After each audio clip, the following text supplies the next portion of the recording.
وما كان لمؤمن ولا مؤمنة إذا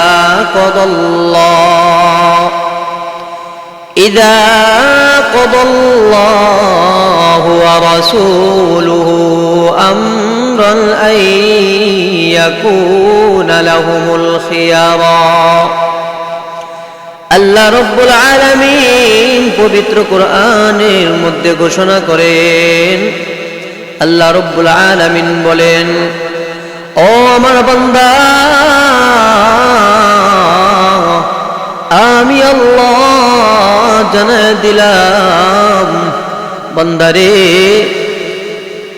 দুনিয়ার মধ্যে আমি এবং আমার রাসূল তোমাদের জন্য যে কোনো বিষয় ফয়সালা করে দেব, বান্দা প্রত্যেকটা বিষয়কে মেনে নেওয়া তোমাদের জন্য গুরুত্বপূর্ণ। আল্লাহ রাব্বুল আলামিন জানায় দেন, ও বান্দা, দুনিয়ার মধ্যে আমি এবং আমার রাসূল যে কোনো বিষয় ফয়সালা করব, প্রত্যেকটা বিষয় মেনে নেওয়া তোমাদের জন্য আবশ্যক। আল্লাহ রাব্বুল আলামিন পবিত্র কোরআনের মধ্যে জানান, প্রত্যেকটা বিষয়কে আল্লাহর ফয়সালাগুলোকে মেনে নেওয়া কি, সকলে বলেন মেনে নেওয়া কি আবশ্যক। আরেকটা আয়াতের মধ্যে আল্লাহ তাআলা কি বলেন দেখেন, আল্লাহ তাআলা বলেন, ওয়াবাশশিরিল মুখবিতিন।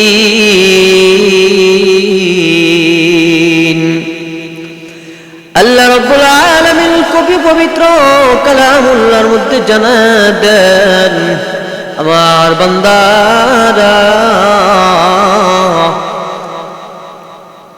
আল্লাহ রাব্বুল আলামিন নবী মুহাম্মদুর রাসূলুল্লাহ সাল্লাল্লাহু আলাইহি ওয়াসাল্লামের মাধ্যমে দুনিয়ার মানুষদেরকে জানান, আল্লাহ বলেন, নবী গো,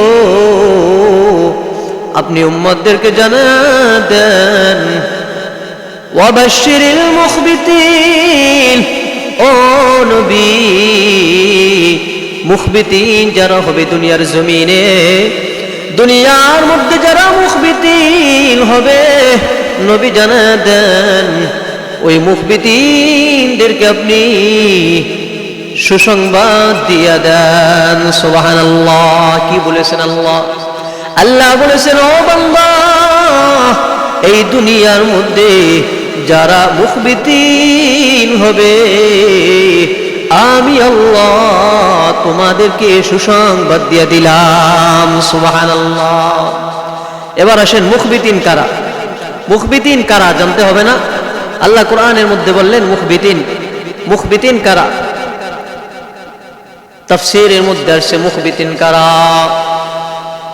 তাফসীরের কিতাবের মধ্যে লেখে, আল মুতমাইন্নিনা আর-রাযিন বিকাযাইল্লাহ।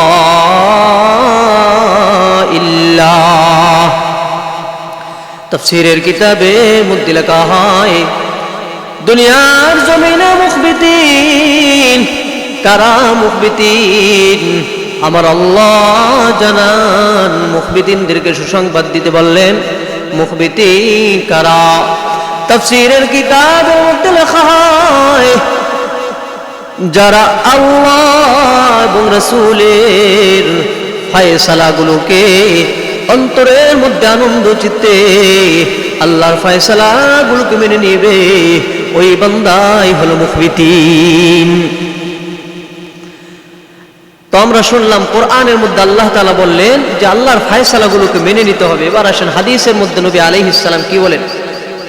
আল্লাহ নবী আলাইহিস সালাতু ওয়াস সালাম সহিহুল জামি একটা কিতাবের মধ্যে আসছে, সহিহুল জামি কিতাবের মধ্যে হাদিস আসছে, আল্লাহ নবী আলাইহিস সালাম জানান, قال رسول الله صلى الله عليه وسلم, নবী আলাইহিস সালাম বলেন, ইন্না লিকুল্লি শাইইন হাকীকা।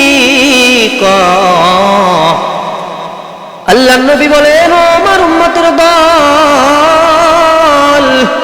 এই দুনিয়ার মধ্যে প্রতিটা জিনিসের প্রত্যেকটা জিনিসের জন্য একটা হাকিকত, একটা বাস্তবতা, একটা পূর্ণাঙ্গতা রয়েছে।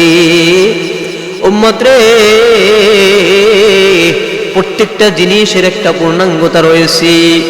নবী আলাইহিস সালাম বলেন, ওয়ামা বালাগা আবদুন হাকিকাতাল ঈমান।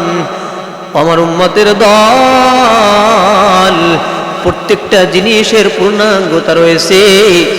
আর কোন বান্দা এই দুনিয়ার মধ্যে আমার কোন উম্মত ঈমানের পূর্ণাঙ্গতায় পৌঁছাতে পারবে না।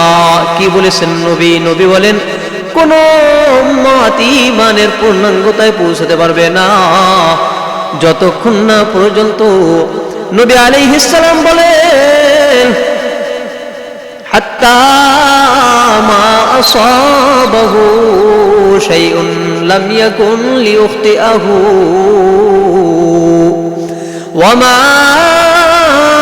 আখতাআহু শাইউন লাম ইয়াকুন লিউসিবাহু। আল্লাহর নবী বলেন, ও আমার উম্মতের দল,